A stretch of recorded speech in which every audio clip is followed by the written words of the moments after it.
Alors, bonjour. Bonjour. Alors, nous sommes à notre troisième rencontre pour réfléchir à la théologie de l'incarnation. Vous vous rappelez que la première de nos rencontres portait sur la nécessité de l'incarnation. Nécessité pour trois raisons. D'abord, pour que Dieu se révèle à l'humanité. Dieu s'est fait homme de façon à ce qu'on puisse le voir, qu'on puisse l'entendre, qu'on puisse l'écouter. Comme dit Saint Jean, ce que nous avons vu, ce que nous avons entendu, ce que nous avons touché de la parole de vie, bien nous vous l'annonçons. Alors nous avons vu Dieu et nous vous l'annonçons. Deuxièmement, révéler l'homme à lui-même. Alors, en devenant homme, Dieu, à travers le Jésus de Nazareth, nous a montré ce qu'on pourrait dire un prototype de l'être humain. L'être humain à l'image, à la ressemblance de Dieu. Il y a comme un écho dans... Oui, je je sais pas. Descendre. Ah, il faut le descendre? Oui. Bon, comme ça? Oui. Mais je pense que... oui, j'ai l'impression que je ne parle pas dedans. En tout cas. Ça résonne moins. Ça résonne moins? Ouais. Ça résonne pas. Bon. Alors, et la troisième raison, si vous voulez, de la nécessité de l'incarnation, c'est de réparer l'alliance que Dieu avait faite avec l'humanité, alliance qui avait été brisée par la désobéissance de l'humanité au projet de Dieu. Et renouveler cette alliance, bien, d'une façon définitive, d'une façon éternelle, où, justement, Dieu a pris la place de l'homme dans cette alliance pour subir la mort et revenir à la vie, de sorte que, dorénavant, l'alliance est définitive et l'humanité est promise à la résurrection, c'est-à-dire de vivre en communion avec Dieu définitivement. Dans la deuxième rencontre, nous avons réfléchi au réalisme de l'incarnation pour réaliser finalement que Jésus était pleinement homme et qu'il était également pleinement Dieu. Alors, c'est je dirais, le mystère premier de la foi chrétienne, Dieu qui s'est fait pleinement homme, pleinement humain, de sorte que, d'une certaine façon, on peut dire que Dieu nous a compris, est capable de lui comprendre, mais en même temps, comme il est Dieu, on peut comprendre Dieu aussi. C'est la même chose, c'est dans une seule personne. Et aujourd'hui, bien, la question posée, c'est comment vivre l'incarnation. On aurait pu poser aussi la question comment vivre de l'incarnation, mais on a posé la question vivre l'incarnation. Alors ainsi posée, la question me renvoie à une réalité différente de mon corps. Puisque je me pose la question comment vivre mon état d'être incarné. En d'autres mots, c'est comme si je me posais la question comment mon âme peut-elle vivre dans un être de chair? Comme on peut poser la question, et c'est le mystère, comment Dieu peut-il vivre dans un être de chair? En Jésus de Nazareth. Comment mon âme, qui est spirituelle, peut-elle vivre dans un être de chair?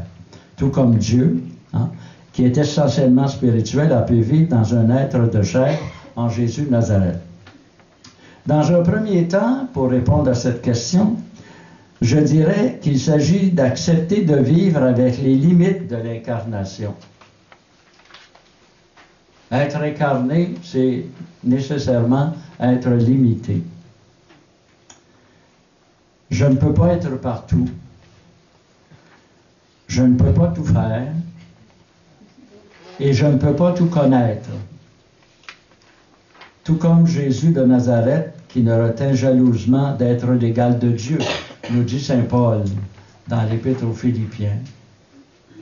Jésus a comme les trois attributs divins, c'est d'être partout, de tout pouvoir et de tout connaître. En devenant humain, Jésus a mis en veilleuse ces trois attributs divins. Au point qu'à un moment donné, quand on lui demande, est-ce que tu connais l'heure au moment où le salut va se manifester, de répondre, je ne le sais pas. Ni les anges, ni le Fils, seulement le Père. Voyez-vous? Jésus est dans une certaine noirceur par rapport à l'événement de l'intervention divine, de sorte qu'il est un peu comme nous. Hein? Il attend l'intervention de Dieu, mais il ne sait pas quand. Et c'est pour ça qu'il dira dans l'Évangile, à un moment donné, veillez pour être prêt. Cessez de vous demander quand est-ce que ça va arriver, mais soyez prêts. Hein? C'est un peu comme quelqu'un qui se lève le matin, puis il s'en va travailler, puis habituellement, il prend l'autobus. Il sait que l'autobus, ça passe à 10 heures. Puis ce matin-là, il neige, fait tempête. Oh, il dit, peut-être qu'elle va être en retard, j'ai le temps de prendre un deuxième café. Tu sais? Mais ça donne que pendant qu'il prend le deuxième café, l'autobus passe. Il l'a manqué. Il n'était pas prêt.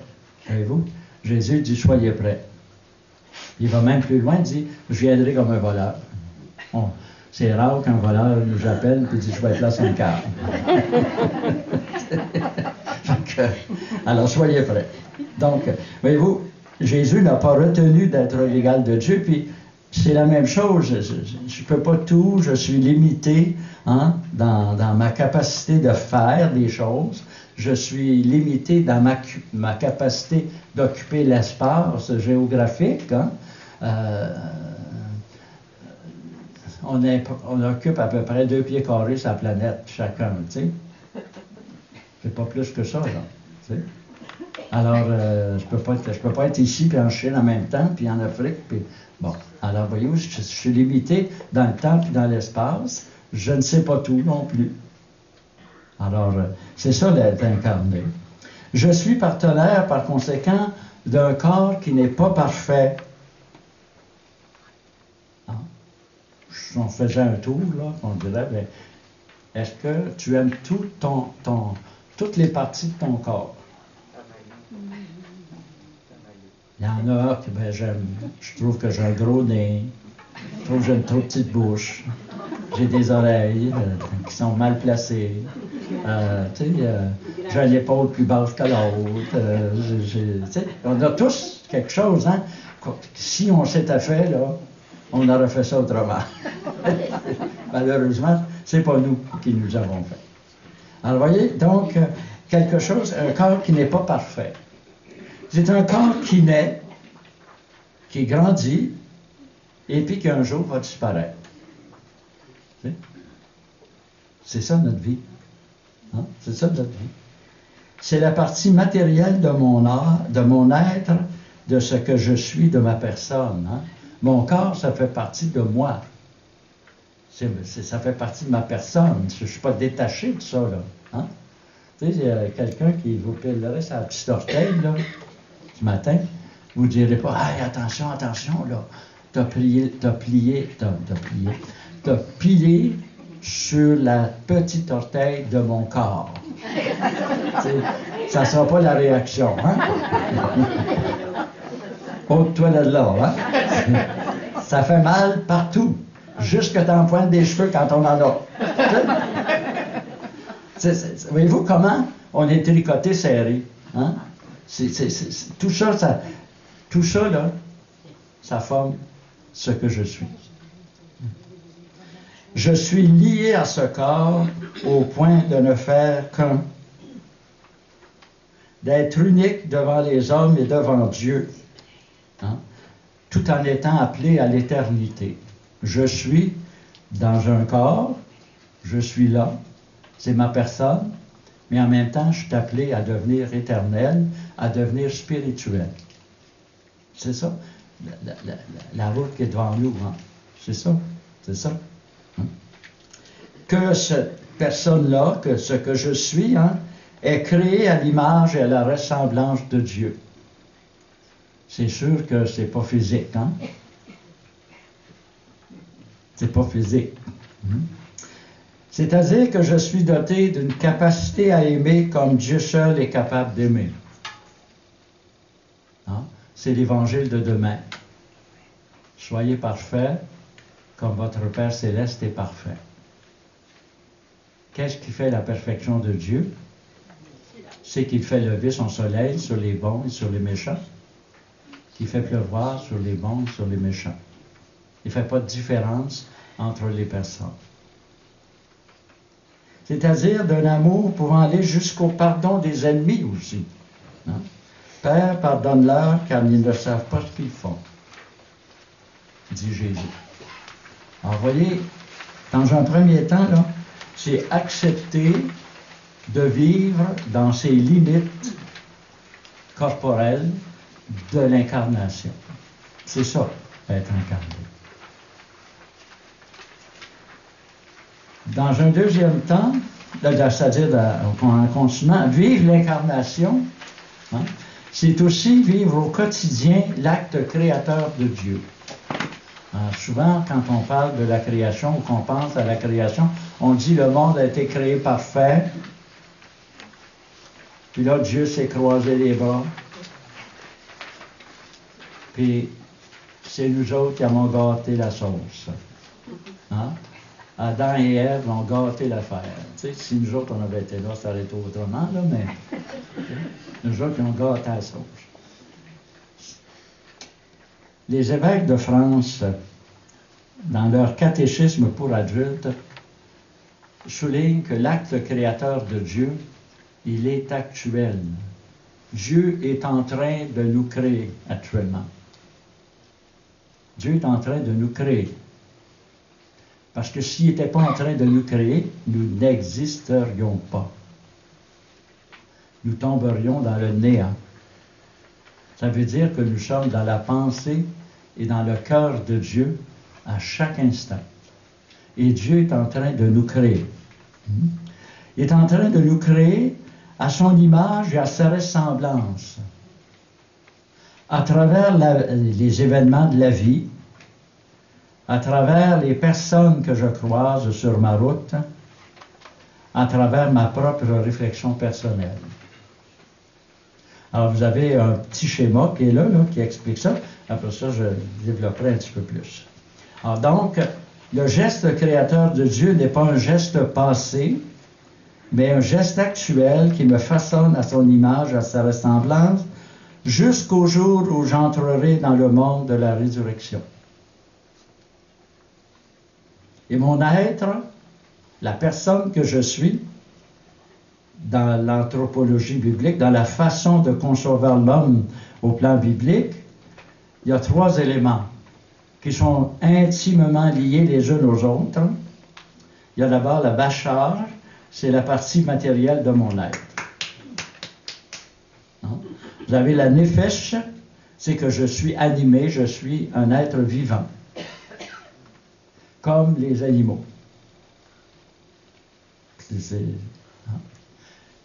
Mais en plus, au moment de la création, Dieu a donné à l'être humain son souffle de vie, la roua, c'est-à-dire la vie divine. C'est le seul être de toute la création qui a reçu le souffle de vie divine. Les autres, ils sont dans la bachar et dans la nefesh, ce sont des êtres vivants, mais ils n'ont pas reçu la roua de Dieu, la roua qui deviendra l'Esprit Saint. Dans le fond, aujourd'hui, on parle de l'Esprit Saint. 3 réalités qui ne font qu'un, qui forment le « je » que je suis, le Fils et la fille de Dieu qui ressuscitera. Mais comment Dieu peut-il être en train de me créer? Vous avez là, dans le schéma, le triangle qui est là, vous avez en bas la ligne de vie, là, 0, 10, 20, 30, 40, 50, 60, 70. On pourrait continuer jusqu'à 100, là, tu sais. Bon, la feuille est à passer large. Et vous avez 70, là. Dieu me voit déjà dans ma stature de fils, de fille ressuscité. Bon, on va partir d'un exemple. Supposons que, à l'occasion d'un anniversaire de la communauté, là, les sœurs de Saint-Joseph, vous allez voir un sculpteur qui dit on aimerait ça là, devant la maison ou dans le jardin ici, là, avoir une statue grandeur nature de Mère, Mère Bergeron. Qu'est-ce qu'il va faire, le type? Il n'a pas connu. Il va dire, avez-vous des photos? Première des choses, si vous avez des photos, bon, je vais voir un peu quel genre de personne que c'est. Après ça, il va essayer de connaître la personne, son caractère, son tempérament, tu sais, tout ce que... Bon, c'est ça. Et au fur et à mesure où il va la connaître, il y a une image mentale qui va se faire. Il y a une image mentale. Et cette image mentale, bien, elle va se modifier selon les renseignements qu'il rencontre ou qu'il connaît. Hein, ça va se modifier. Puis à un moment donné, il va dire, bon, ben là, je pense que je l'ai, ma statue. Là, il va chercher son bloc de marbre ou son bloc de bois, puis il s'installe avec un ciseau. Et c'est là que ça peut être rough. Et là, il y a un bloc de marbre, tu sais, voyez-vous. La statue, là, elle est dans l'épaisseur du bois. Voyez-vous? La statue est dans l'épaisseur du marbre qui est là. Puis il faut qu'il la fasse émerger. Hein, c'est le rôle du sculpteur, de faire émerger du bois ou du marbre la statue. De sorte qu'il va commencer à travailler avec son ciseau, puis il va faire disparaître des coins. Et pour faire disparaître les coins, il va toujours voyager entre l'image mentale qu'il a et le morceau de bois ou le morceau de marbre pour savoir quel coin faire disparaître. Hein? Puis à un moment donné, ben là, la statue va commencer à prendre forme. Là.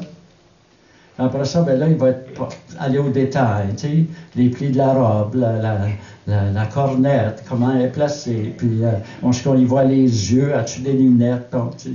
Voyez-vous, là, il va constamment voyager entre son bloc de marbre et la statue qu'il a. Voyez-vous? Il est en train de la créer. Voyez-vous? Alors, chacune d'entre nous, Dieu nous voit déjà dans notre stature de fils et de fille de Dieu ressuscités. Et comme nous sommes dans la chair, incarnés, c'est ça que ça veut dire. Donc, cette image de fils ou de fille de Dieu ressuscité qui est dans le cœur de Dieu, elle est enfouie dans l'épaisseur de notre humanité. Ça, l'épaisseur de notre humanité, là, ça, c'est notre mauvais caractère. C'est notre égoïsme. C'est notre colère. C'est notre impatience. C'est notre autoritarisme. C'est notre manque de compréhension. Notre manque d'accueil. Tout ça. Mais on dit, oh, c'est une belle personne. Dans le fond, là, c'est une bonne personne. Elle n'est pas parlable le matin, mais dans le fond, c'est une bonne personne. Tant qu'elle n'a pas pris son café, là, il ne va pas t'asseoir à côté. Mais c'est une bonne personne, dans le fond. Voyez-vous, on le dit de l'autre même, tu sais, là. Alors, vous voyez, Dieu, là, il nous voit, puis il sait. Puis, c'est dans l'épaisseur de notre humanité, de notre incarnation, là, c'est toute l'hérédité, c'est l'éducation. Si j'ai été barouetté dans mon enfance, ben ça va paraître en quelque part. Tu sais. Si, à un moment donné, j'avais confiance en des adultes, et puis ils m'ont abusé, j'ai perdu confiance, je peux plus avoir confiance aux autres, ça vient brimer mes relations, puis tout ça, là. Tu sais. Alors, c'est ça le morceau de bois là, qui est là. Hein?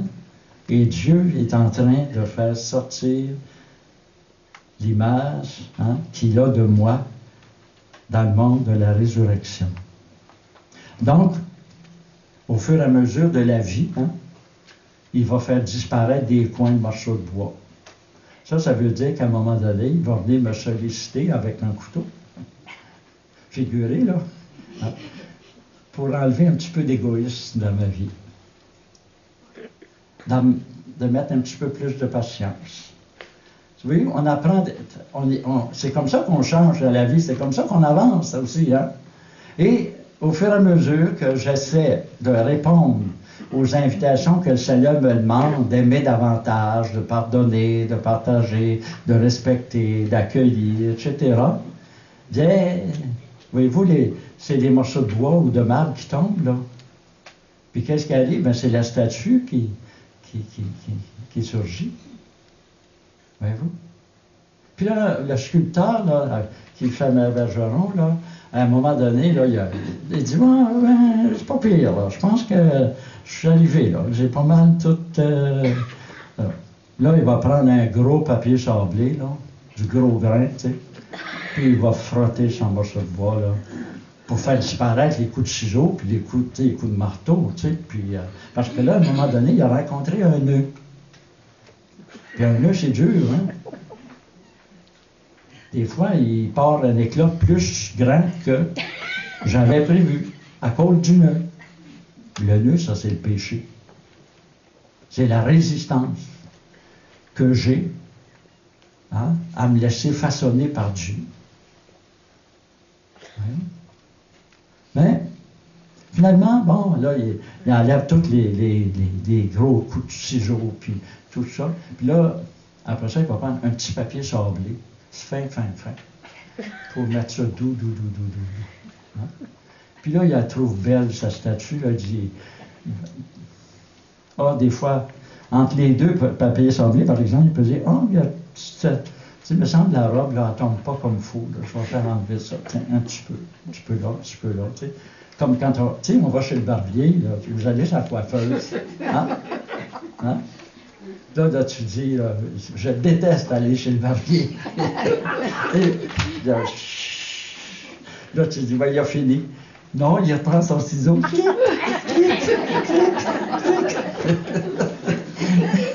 Mais Dieu peut faire la même chose, tu sais.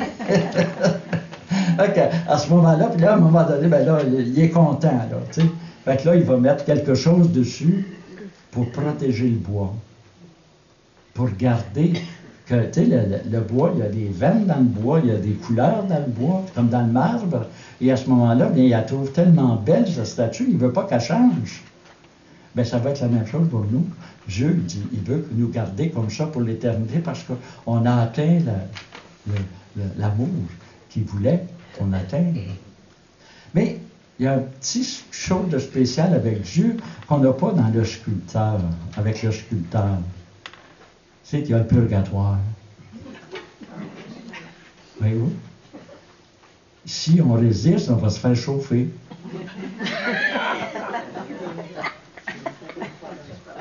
Non, on ne se fera pas chauffer.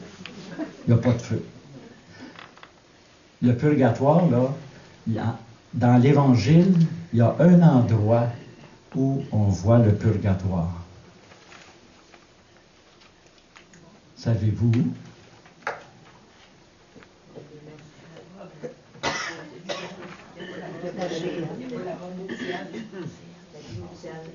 Après le reniement de Pierre, Pierre s'est en allé.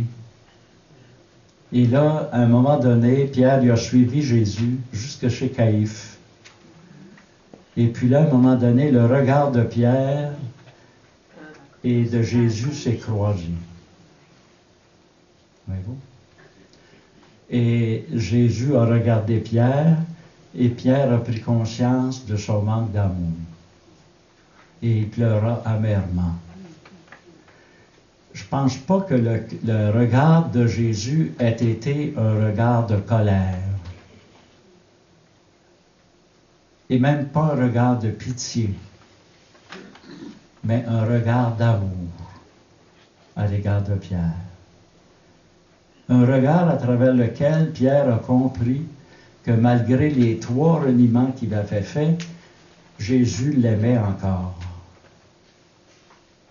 C'est ça le purgatoire.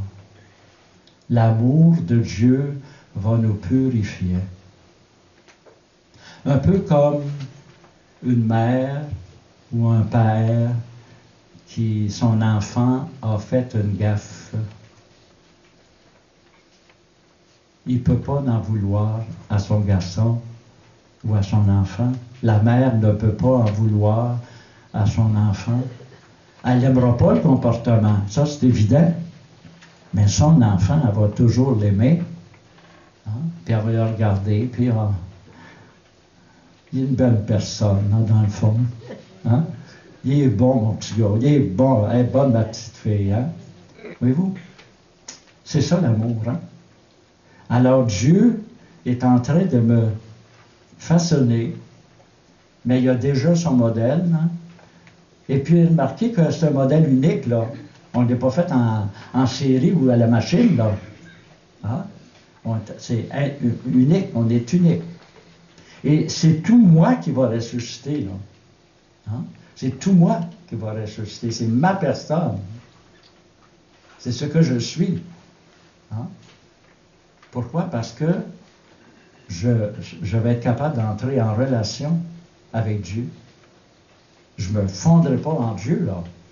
Je ne disparaîtrai pas en Dieu. Je vais rester autonome et capable de dialogue avec Dieu et capable de dialogue avec les autres élus pour vivre dans la communion. Sinon, ce n'est pas une communion, c'est une fusion. Alors, c'est ça, voyez-vous. Je suis unique. La preuve, hein? On n'a pas le même ADN. Même les jumeaux. Voyez-vous, comment on est unique. Et c'est cette unicité que Dieu est en train de faire surgir de l'épaisseur de l'humanité à l'image et à la ressemblance, à son image, à ressemblance. Alors, donc, Dieu est en train de me créer. Vivre l'incarnation, c'est ça. C'est d'abord accepter d'être dans un corps limité, dans une situation limitée, mais appelé à l'éternité, appelé à la plénitude, et je ne peux pas me donner cette plénitude, je n'ai qu'à la recevoir. C'est Dieu qui est en train de me permettre de me l'approprier, cette image-là. Dieu, il a son image, il le sait. Mais moi, je ne sais pas qu'est-ce que je vais avoir de l'air. Tu sais, je vais avoir des yeux, je vais avoir des cheveux, est-ce que je vais friser? Je ne sais pas, hein? J'aurais-tu l'air de... au moment où j'étais le plus beau sur Terre, là, tu sais? Je ne sais pas, hein? Lui, il sait, par exemple. Tu sais? Fais-moi confiance, hein, petit gars? Puis c'est ça. Laisse-toi travailler par Dieu. Rends-toi disponible. Hein? Le morceau de bois ou le morceau de marbre, son seul travail, sa seule chose qui lui est demandée, c'est d'être disponible entre les mains du sculpteur. Et c'est ça que Jésus a vécu. Hein? Il n'a pas vécu autre chose que ça. Il n'a pas vécu autre chose que ça. Être disponible complètement à l'amour du Père. Complètement disponible à l'amour du Père. Même si parfois, un peu comme nous autres, ça ne tente pas toujours. Tu sais. Quand il a vu venir le moment de son arrestation, là, hein, il aurait bien aimé ça, partir pour la Floride, dans le lieu de rester là, à Jérusalem, tu sais. Père, envoie-nous la coupe ailleurs, là, tu sais. Mais ce que tu veux, je vais le faire. Voyez-vous, c'est ça, là. Alors, c'est la même chose pour nous autres. Hein? Ça, c'est le premier temps là, de vivre l'incarnation, c'est d'accepter de vivre dans la limite de la réalité, je dirais, matérielle de la création. Mais pas pour rester dans cette matière. C'est de se dégager de cette matière, apprendre, dans le fond, à devenir spirituel. Apprendre à devenir spirituel. Et c'est le chemin de l'amour qui nous amène là. Et se laisser façonner par Dieu qui est en train de me préparer justement à entrer dans cette vie spirituelle, dans ce monde de la résurrection. Et le deuxième temps, vivre l'incarnation, ben, comment on fait ça maintenant concrètement, là, à tous les jours? Hein? On peut aller chercher un modèle. Hein? Le modèle que j'ai, j'en ai pas d'autre que celui de Jésus de Nazareth.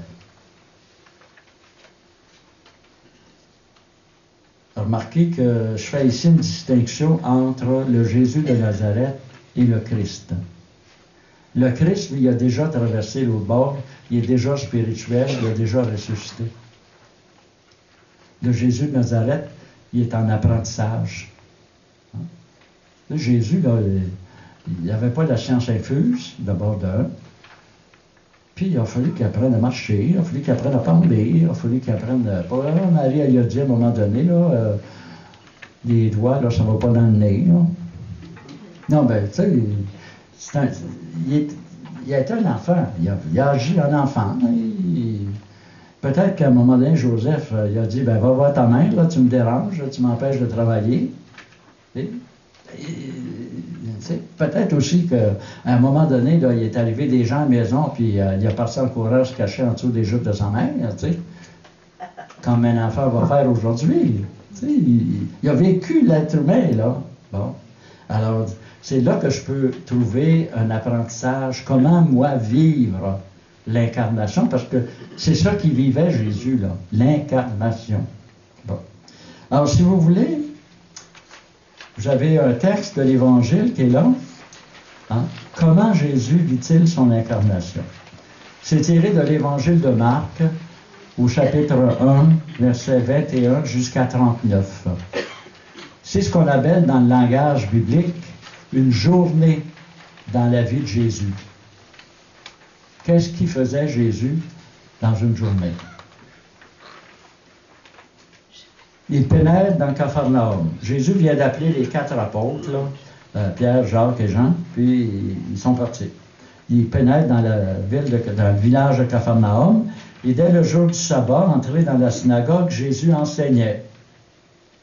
Ils étaient frappés de son enseignement, car il enseignait un homme qui a autorité, et non pas comme les scribes. Justement, il y avait dans leur synagogue un homme possédé d'un esprit impur, et il s'écria, « Que nous veux-tu, Jésus de Nazareth?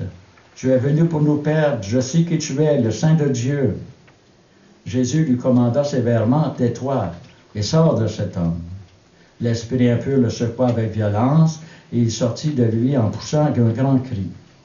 Ils furent tellement tous saisis qu'ils se demandèrent les uns aux autres, « Qu'est-ce que cela? Voilà un enseignement nouveau, plein d'autorité. Il commande même aux esprits impurs et ils lui obéissent. » Alors, quand je fais un commentaire de l'Évangile de Saint Marc, Jésus, dans le fond, il a appelé 5 disciples. Il a appelé Simon, Pierre, Jacques, André et Jean. Et Gertrude.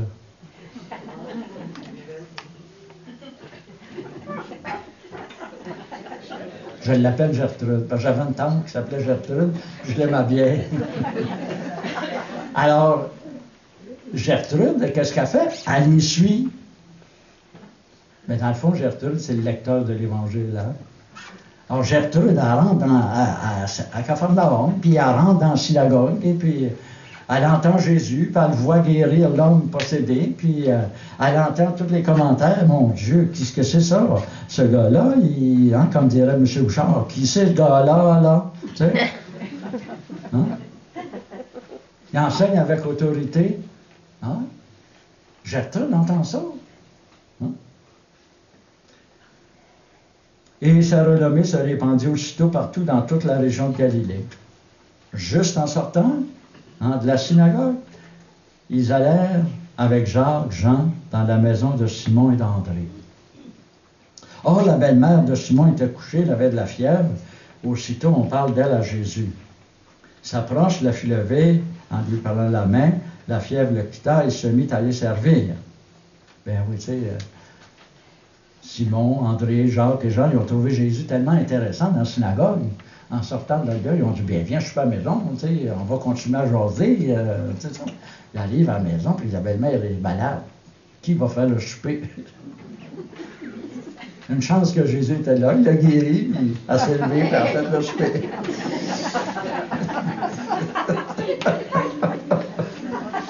Oh, vous n'êtes pas d'accord.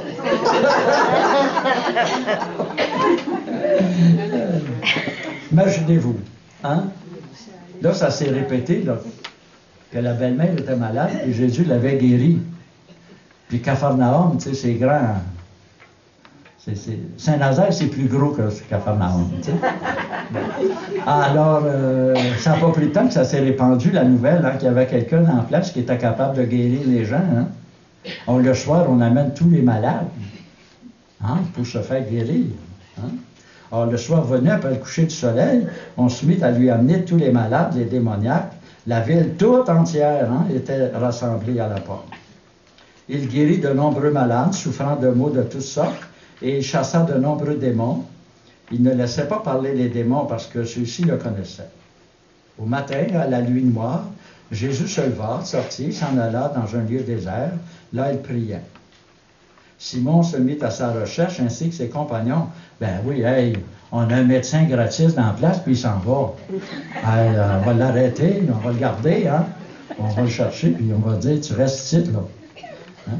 Et il le trouva et lui dit, tout le monde te cherche.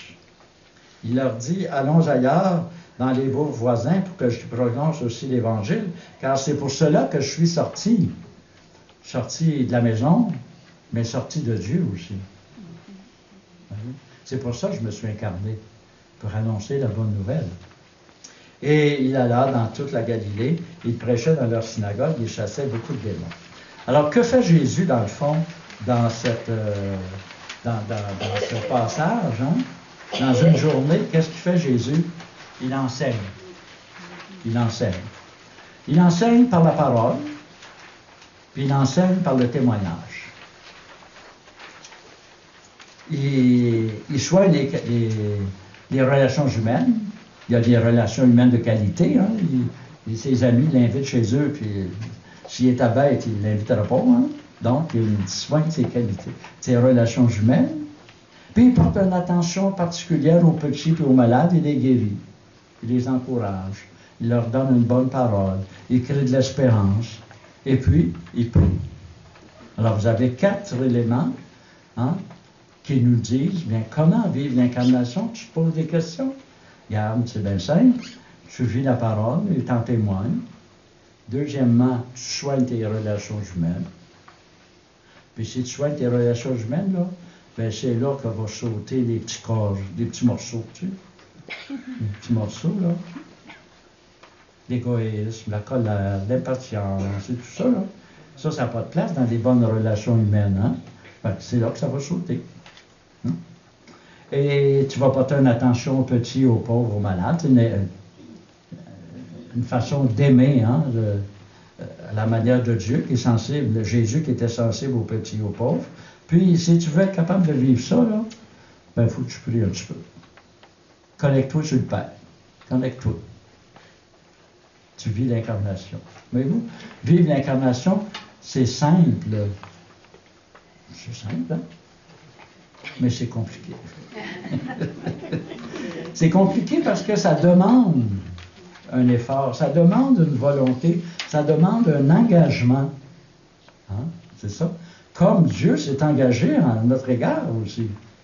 Hein? Il ne faut pas oublier, là, si Dieu est en train de me créer tel que je serai dans le monde de l'éternité, il ne m'impose pas ça. Il ne m'impose pas ça. Hein? Il ne m'impose pas ça.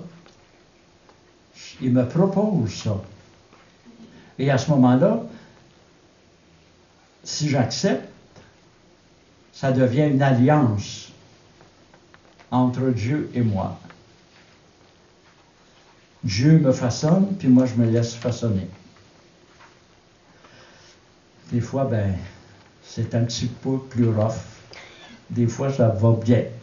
C'est facile. Puis des fois, c'est plus dur. C'est ça. Mais c'est une alliance. Hein? Et puis, le deuxième modèle, ben, je dirais que ce serait la mère fondatrice. Hein? En devenant sœur de Saint-Joseph, de Saint-Hyacinthe, ou un ou une de leurs associés, j'ai choisi de prendre le même chemin spirituel que Mère Élisabeth Bergeron. Là, la question, je vous lance. Hein? Qu'est-ce qui, dans sa vie, peut devenir pour moi source d'inspiration pour mieux vivre l'incarnation et devenir plus humain? Parce que dans le fond, vivre l'incarnation, c'est apprendre à être humain. Hein? Puis apprendre à être chrétien, c'est apprendre à être humain aussi. Puis apprendre à être humain, c'est apprendre à devenir chrétien. Ça se tient, ça. Hein? Donc, vivre l'incarnation par 3 points. Accepter tout simplement d'être humain et non pas un super-homme ou une super-femme. Ça, c'est dans la mythologie. Hein, le surhomme, là, c'est dans les fantasmes des enfants. Modeler ma vie sur celle de Jésus de Nazareth et me laisser inspirer par Mère Bergeron, parce que là, vous avez fait un choix de prendre un chemin particulier. C'est ça. Si vous étiez chez les franciscains, je vous dirais, ben, regardez Saint-François ou regardez Saint-Ignace pour les jésuites. Pour un prêtre diocésain, ben, regarde le curé d'Ars. Il y a des gens qui ont vécu l'incarnation avec un accent particulier, une inspiration particulière. Et à ce moment-là, bien, on devient comme disciple de ces gens-là et on essaie de marcher dans leurs pas, dans leurs traces, sachant que le chemin est bon. C'est ça, dans le fond. En se laisser inspirer par Mère Bergeron, qui a vécu l'incarnation à sa manière et à sa façon, mais toujours dans le sillon de la volonté de Dieu. C'est ça qui est important. Voilà. S'il y a des questions, On va faire un petit arrêt. Un petit arrêt, oui. OK. Se lever, un arrêt sur place. Oui. On se lève, Juste un technique arrêt à sur dos. Bon, une première question. Quelqu'un m'a demandé, est-ce que ça veut dire que ceux qui sont morts avant nous, ils étaient prêts à entrer dans le monde de la résurrection? Il n'y a jamais personne qui est prêt à entrer là. Il n'y a jamais personne qui a atteint le degré de perfection sur terre pour que le Seigneur dise « Ah, je t'attendais, tu es la première qui est parfaite, rentre. » Non, on passe tout par l'antichambre qu'on appelle le purgatoire. Voyez-vous? Parce qu'il y a des gens qui, malheureusement, vont décéder dans un accident d'auto. Ils n'ont pas fini leur chemin. Ils n'ont pas fini d'apprendre à aimer. Hein? Un enfant va mourir jeune. On dit qu'il avait toute la vie devant lui. Alors, qu'est-ce qui arrive? C'est qu'on a toute notre vie pour nous préparer, pour nous rendre disponibles. Mais en quelque part, quand on traverse la fameuse porte, là, Dieu nous attend et son regard va nous purifier. Alors qu'on soit prêt, pas prêt, dépendamment du degré de perfection qu'on a atteint, on a besoin de ce moment de purification. Et Dieu nous purifie et on peut entrer. Et ça, la purification de Dieu, là, un regard, c'est suffisant, là, tu sais. Regardez l'enfant prodigue. Hein, l'enfant prodigue est arrivé, puis il n'était pas prêt, là. Tu sais, il sentait bien qu'il n'était pas à la hauteur d'être le fils. Il dit, je vais devenir comme un ouvrier. Le père, qu'est-ce qu'il fait? Il tend les bras, puis il donne la collade, puis il dit, allez chercher une robe, donnez-y un ado, puis mettez-y des sandales aux pieds. Voyez-vous? L'amour que le père a le rétablit dans sa dignité de fils. Il n'a pas dit, ben écoute, là, on va réunir la famille, on va y penser. Non. T'sais, il l'aimait, ça finit là. T'sais. Alors, c'est la même chose pour chacun d'entre nous. Il n'y a pas personne qui peut prétendre arriver, même si j'ai 104 ans, hein, dire, moi, là, je suis rendu dans la perfection de l'amour, là. Tu sais, qui m'a vu a vu le Père, tu sais, comme dit Jésus, là. Il y a juste Jésus qui était capable de dire ça. Hein. Mais on va tous avoir besoin de ce moment de purification. Et ce moment de purification, c'est le regard que Dieu jette sur nous, hein, finalement. Il n'y a pas d'autre chose que ça. Un regard, ça purifie. Oui. Pourquoi on prie pour les morts? C'est un acte de charité. Aime Dieu, aime ton prochain. Ça manifeste la solidarité qu'on a entre les chrétiens et ça manifeste un acte de charité, d'amour à l'égard de la personne qu'on a connue. Et il faut penser aussi que Dieu, pour Dieu, c'est un éternel présent. Bon, on m'a dit que vous aviez Charles Gauthier qui est décédé hier, subitement, là. Bon. Quand elle est arrivée l'autre bord, Dieu lui a dit, ben, je te regarde, puis je t'aime, entre dans ma vie, hein. C'est tout simplement. Il l'a purifié. Nous, on a prié pour elle ce matin. Mais comme pour Dieu, c'est un éternel présent, Dieu savait qu'on prierait pour elle. Voyez-vous? Et nous, alors à ce moment-là, Dieu va comme imputer, même si on prie après, Dieu est capable d'imputer notre prière à la personne défunte au moment de son décès.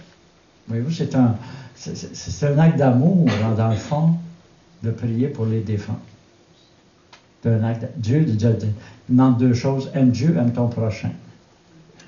Puis la personne qui est décédée, ben, c'est aussi mon prochain parce que on est frères et sœurs par le baptême. On est frères et sœurs par le baptême. Donc, il y a une solidarité. Autrefois, on parlait de l'Église triomphante, l'Église souffrante, puis l'Église militante. On ne parle plus dans ces termes-là, mais il y a une certaine fraternité qui nous unit les uns les autres, hein, dans ce sens-là. Oui? Oui? Bon, dans votre texte... Attends, les micros. On attend les micros. Oh. Ah, OK. Parce qu'on Oui. n'entend pas dans les chambres. Oui, OK. OK, dans votre texte d'Évangile 1.34, quand il dit qu'il guérit de nombreux malades, puis il chasse les démons, dans mon langage profane que j'avais avant, on parlait toujours là, d'exorcisme. Hein, des films d'exorcisme, de prêtres qui arrivaient avec l'eau bénite, faisaient plein de salamalek, finissaient par chasser le démon. Oui. Mais là, comment on pourrait extrapoler là-dessus aujourd'hui? Ben, c'est-à-dire que quand on regarde, quand Jésus envoie les apôtres en mission, à la fin de l'Évangile, surtout dans Marc, il a réuni les apôtres, il leur dit, bien, je vous envoie dans le monde entier, là, et ceux qui croiront seront baptisés, ceux qui ne croiront pas seront... Et voici les signes qui accompagneront ceux qui auront cru. Donc, je veux dire, voici les signes qui vont accompagner ceux qui auront été baptisés, dans le fond, c'est ça. Donc, voici les signes qu'on va vivre ensemble, chasser les démons. Bon. Moi, ça ne m'est pas arrivé encore, vous autres, je ne sais pas. Vous espérez en chasser un jour?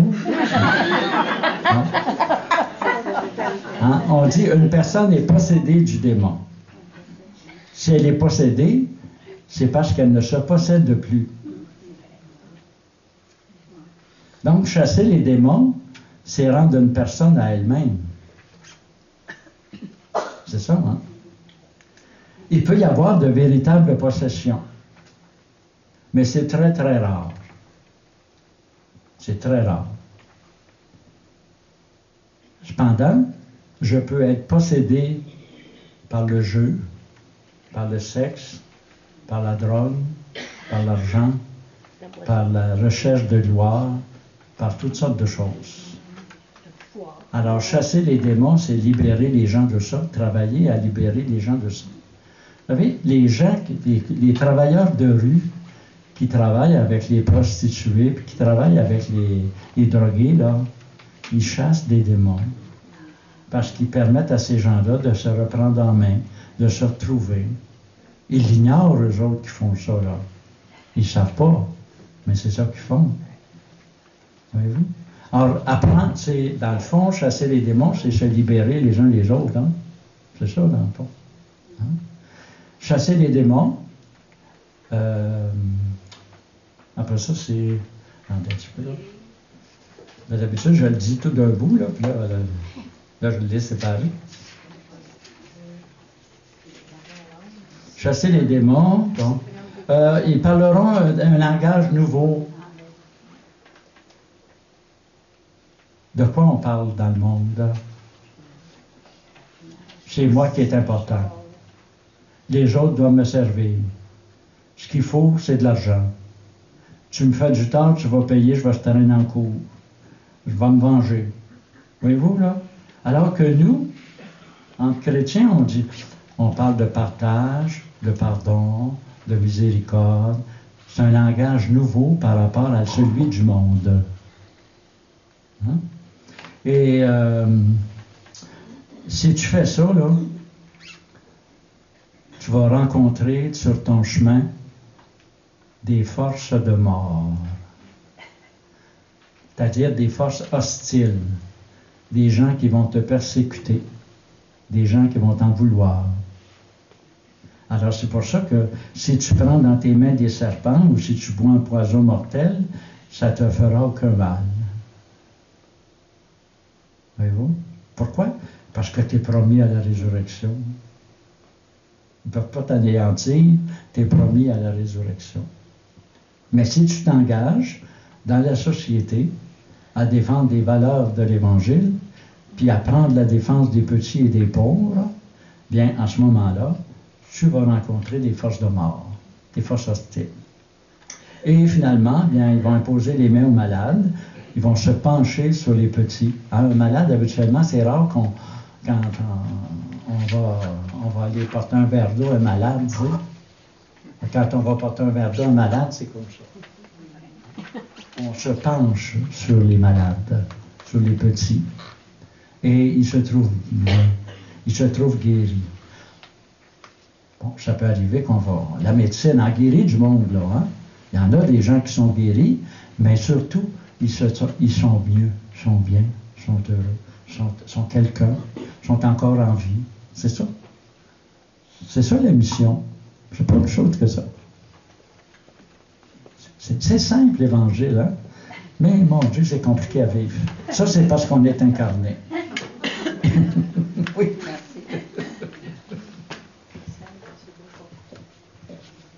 Alors, j'ai beaucoup aimé l'image du sculpteur. Oui. Mais nous, on n'est pas un bloc de bois. Non. On est des êtres libres. Oui. Si je pousse un peu plus loin, là, dans ma liberté, je n'ai pas choisi de naître. Non. J'aimerais ça t'entendre un petit peu plus là-dessus. Sur notre liberté, dans tout ça, Dieu, il nous voit déjà. Oui. Mais c'est-à-dire que je suis... Oui, Dieu me laisse libre, il ne s'impose pas. Dieu ne s'impose pas. Il me laisse libre. Sauf que une liberté, c'est fait pour s'engager. Une liberté, c'est pas libre, là. Tu sais. Une liberté, c'est fait, je m'engage parce que je peux m'engager, parce que je suis libre. Je peux ne pas m'engager aussi parce que je suis libre. Donc, je peux refuser. C'est ça qu'on appelle le péché. C'est pour ça que je peux résister à l'appel de Dieu. C'est là. Et je vais avoir le même regard. Bien, c'est-à-dire que... à la fin. C'est-à-dire que, oui, parce que ma résistance à Dieu, elle peut venir de bien des sources. Hein? Tu sais, par exemple, vous avez une personne qui... elle a eu un père très sévère, un père violent, physiquement, et qui l'a abusé sexuellement, cette personne-là, que ce soit un garçon ou une fille, là. Bien, n'allez pas lui parler que Dieu l'aime comme un père, hein? il va résister, là. Il va dire, un père de même, j'en veux pas, je n'ai vu assez d'un, là. S'il peut mourir, il va être débarrassé, puis après ça, ben, je vais vivre, tu sais. Alors, voyez-vous, là, puis souvent, des fois, c'est nous qui sommes des obstacles qui empêchent quelqu'un d'entrer dans le projet de Dieu. Parce que le Dieu qu'on leur présente n'est pas le Dieu qu'ils veulent avoir. C'est un Dieu qui ne les intéresse pas. Il faut toujours se poser la question, hein? Quel Dieu, de quel Dieu je témoigne? De quel Dieu je suis? Hein? Et la liberté, c'est ça. Mais Dieu est capable, lui, de travailler le cœur de l'homme et sa liberté pour l'amener à changer. Voyez-vous? Continuellement. Continuellement. Tu sais, il y a une oraison à la messe. À un moment donné, on dit « Seigneur, accorde-moi la grâce de pouvoir accepter tes grâces. » Quelque chose comme ça. Donc, ça veut dire « Seigneur, dispose-moi pour que je sois capable d'accueillir les grâces que tu veux m'envoyer. » Je demande à Dieu de me rendre disponible à sa grâce, finalement. Et Dieu est capable de travailler, et Dieu est capable de changer la mort en vie aussi. Donc, un refus est capable de faire avancer. Vous savez, quand on regarde, par exemple, si Adam et Ève n'avaient pas mangé la pomme, là, on n'aurait pas connu Jésus de Nazareth. C'est simple, hein? Si Moïse n'avait pas tué un Égyptien, les Hébreux ne seraient pas sortis d'Égypte. Si Judas n'avait pas trahi Jésus ne serait pas mort, ne serait pas ressuscité. Souvent, Dieu va passer par le mal pour faire du bien. La mort devient source de vie. Alors, c'est ça, c'est le mystère de Dieu, ça. Hein? Ça fait partie de notre incarnation. Ça fait partie de notre incarnation. Hein? Oui?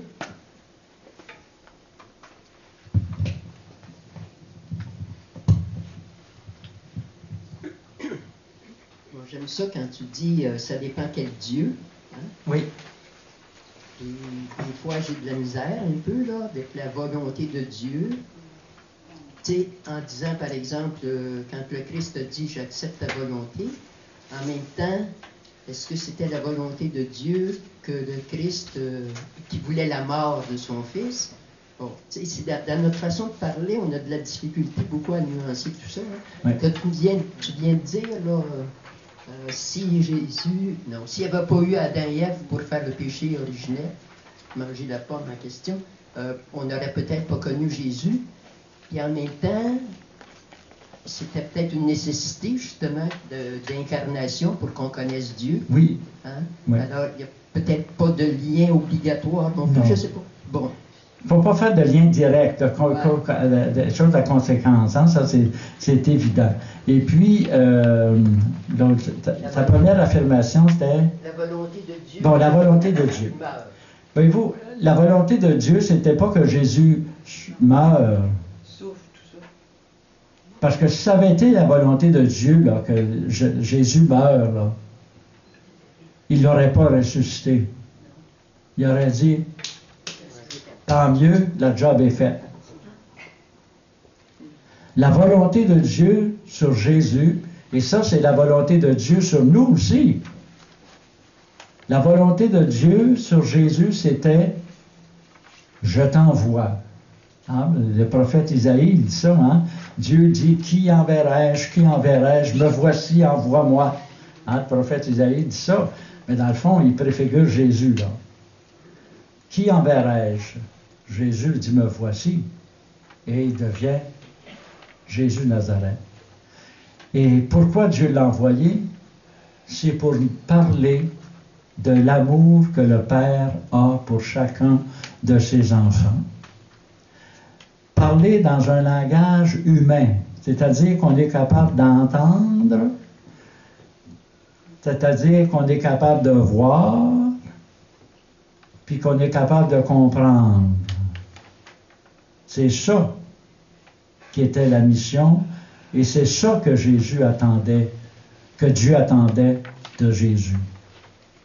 Aller jusqu'au bout de l'amour. Et l'incarnation, c'était d'aller jusqu'au bout de l'amour. Et puis Jésus s'est pas levé un matin, vous savez, là, moi, là, je suis le Fils de Dieu.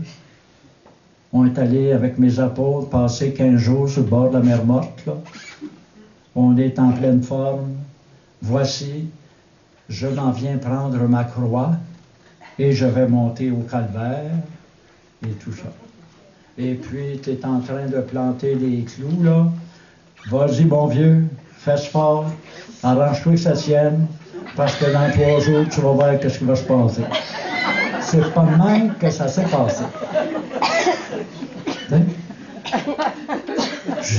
Comme être humain, hein, on a peur de la souffrance, on a peur de la mort, on a peur... Ben, Jésus, il a eu les mêmes sentiments.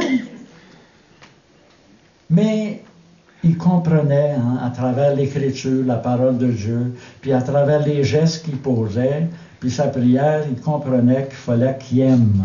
Puis aimer comme Dieu aime, c'est d'aimer jusqu'à ses ennemis. Puis là, ben, à un moment donné, ça s'est présenté qu'il était pour être arrêté parce qu'il a défendu les petits, les pauvres contre les autorités. Ben là, à ce moment-là, Père, éloigne de moi cette coupe. Mais ce que tu veux, c'est que j'aille jusqu'au bout de l'amour. Et comme il n'y a pas de plus grand amour que de donner sa vie pour ses amis, je vais accepter de mourir. Et c'est parce qu'il est allé au bout de l'amour que le matin de Pâques, le Père l'a ressuscité. Voyez-vous? Aller au bout de l'amour, c'est être dans la perfection. Comme mon statue, hein? Quand elle est parfaite, je veux la garder. Jésus est allé au bout de l'amour, dans la perfection. Le Père dit, hey, je me reconnais dans ce gars-là. Là. Il faut qu'il vive avec moi pour l'éternité. Il va le ressusciter. Et c'est ça, là. Mais c'est pas... Dieu ne voulait pas qu'il meure. C'est les hommes qui ont voulu. Puis remarquez que entre nous, là, pas facile d'être aimé. Bien plus facile d'aimer. Tu sais, on dit, il y a plus de... Hein, c'est plus facile à donner que de recevoir. Parce que recevoir, c'est se laisser aimer.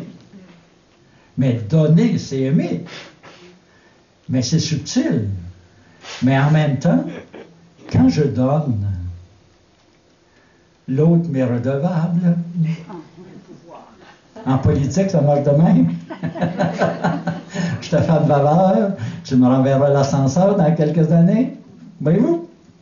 Vous voyez, l'amour, c'est compliqué. Hein? Je fais une faveur à quelqu'un, je l'aime. Dans le fond, je suis puissant. Voyez-vous? Mais aimer gratuitement, là. C'est ça que Dieu demande, aimer gratuitement. Mais dans l'incarnation, des fois, on aime avec intérêt. C'est ça. Il faut se dégager de ça. Aimer sans intérêt. Avec désintéressement. Mais c'est clair que Dieu ne veut pas la souffrance. Là. Si Dieu voulait la souffrance, Jésus n'aurait pas fait de miracle. Parce que quand Jésus rencontre un aveugle et qu'il guérit, il est en train de... Il guérit, bon, c'est sûr, mais en même temps, il nous dit quelque chose de Dieu, là. Il est en train de nous dire que, sais-tu, tu as un Père, là, qui est au ciel, puis il ne veut pas que tu sois aveugle, il ne veut pas que tu boites, il ne veut pas que tu sois malade, tu sais. Oh mon Dieu, je suis content, tu m'as dit que Dieu ne voulait pas que je sois aveugle, que je sois malade. Ah, ça m'a fait du bien. Mais je suis encore aveugle, puis je suis encore boiteux, hein. Pour te prouver que je te dis, c'est vrai, là. Prends ton brancard, puis va-t'en chez vous. T'es guéri. Ah, la parole est vraie. Voyez-vous? C'est ça le sens des miracles, là. C'est ça. Mais il n'est pas venu tout enlever les bobos, là. Il a fait des miracles parce qu'on avait besoin de savoir que sa parole était vraie. Une fois qu'on a ça, après ça, on fonctionne. D'autres questions? Oui? Je ne sais pas.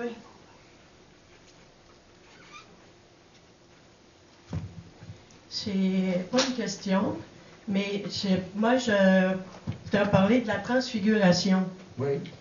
Pour moi, c'est un passage où ce que c'est que Jésus a accepté, en tant qu'humain, de se laisser transformer par Dieu, que Dieu s'incarne en lui, que le Père s'incarne en lui. C'est-à-dire que la transfiguration, c'est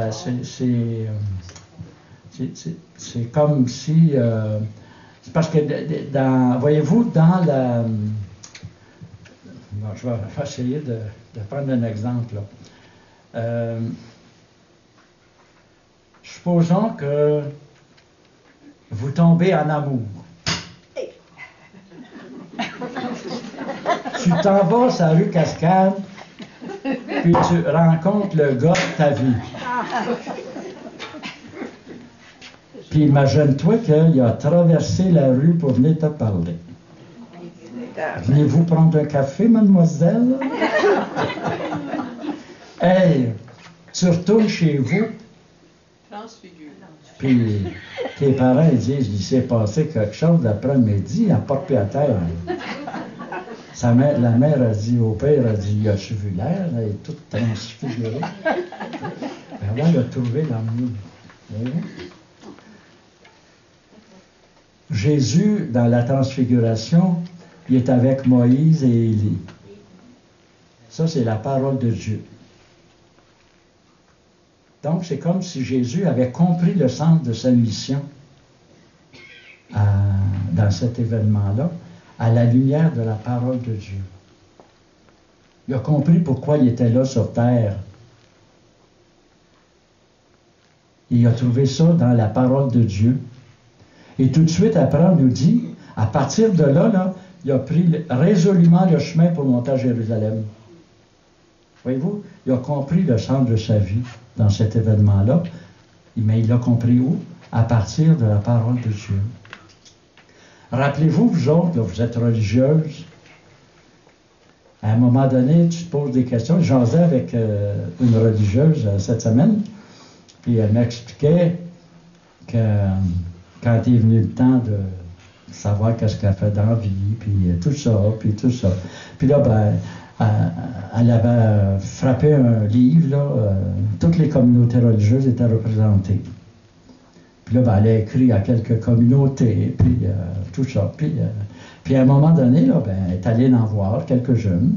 Puis à un moment donné, ben, elle a compris que c'était sa communauté, c'était celle-là. Elle dit là, ma vie a changé complètement. Vous autres, ça a été probablement la même chose. Quand avant que vos parents le sachent probablement, puis avant que M. le curé le sache, puis avant que la supérieure générale le sache, vous l'aviez décidé d'être sœur Saint-Joseph, puis vous aviez trouvé la perle rare, là, tu sais. Et là, votre vie est transfigurée, parce que vous avez trouvé le sens de votre vie. La transfiguration, c'est ça. Voyez-vous? C'est comme un feu intérieur qui nous brûle, puis on l'a trouvé, là, tu sais, on ne porte plus à terre, tu sais. Bon, on finit toujours par atterrir, par exemple. Des fois, il y a du terrazzo, des fois, il y a de la moquette, des fois, il n'y a pas de terrazzo, il n'y a pas de plancher, il n'y a pas de rien, c'est en terre ferme.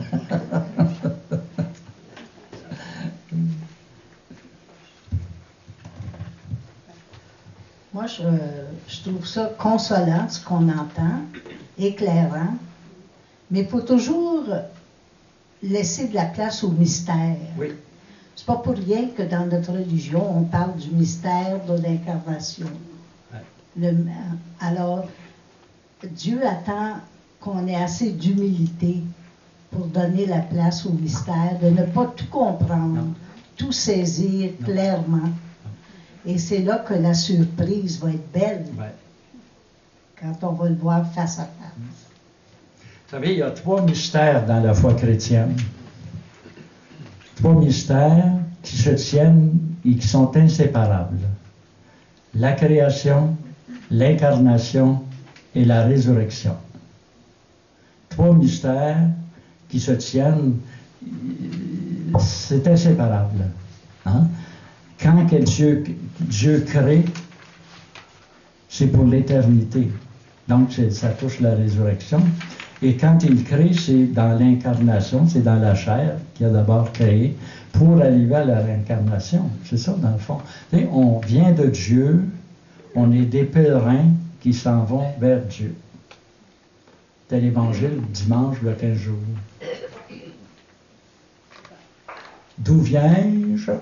Que fais-je? Où vais-je? Hein? Les 3 grandes questions de l'existence. C'est ça. Puis je suis certain, comme dit sœur Ghislaine, je n'ai pas répondu à toutes vos questions, puis je ne pourrais pas non plus.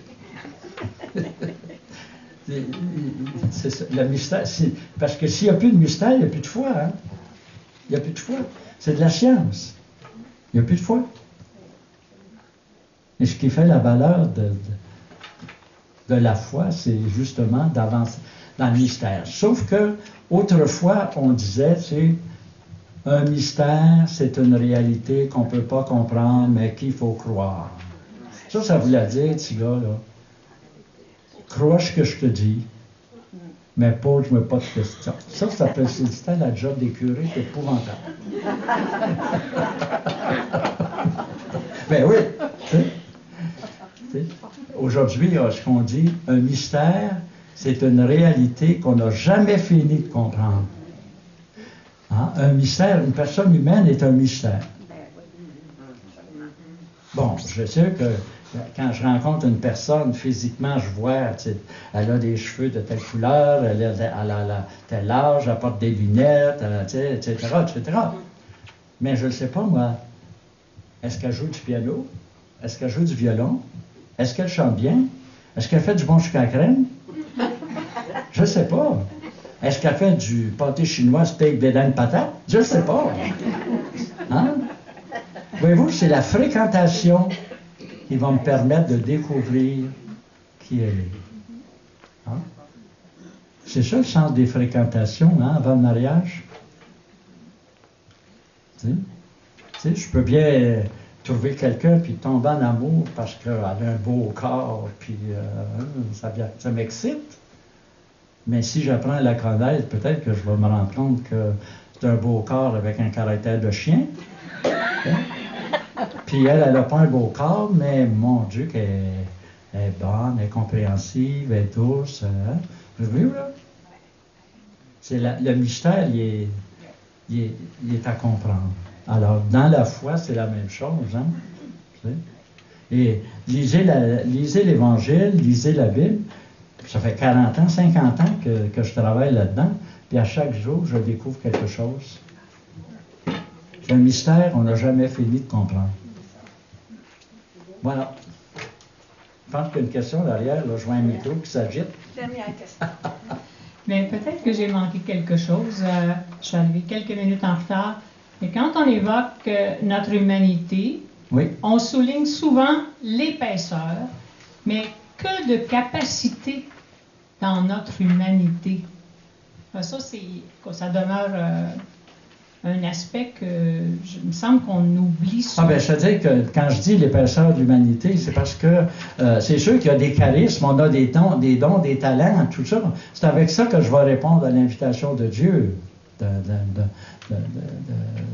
Oui, mais Dieu peut me façonner à travers mes talents. Il peut me façonner à travers mes limites aussi. Oui. Alors, je pense que... Et il y avait une autre facette, comment je pourrais dire?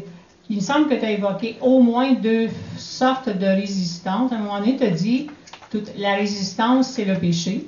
Oui. Puis un peu plus tard, suite à une question, quand on résiste à telle image de Dieu, admettons, bien ça, c'est pas un péché. Quand on résiste à l'image de Dieu. À une telle image de Dieu. Non, j'ai pas dit que c'était un péché, ça. Non, mais c'est une résistance. Ça veut dire que c'est une résistance dans le sens que, à cause de certaines personnes qui m'ont présenté une mauvaise image de Dieu, je ne peux pas acheter le Dieu qu'on veut.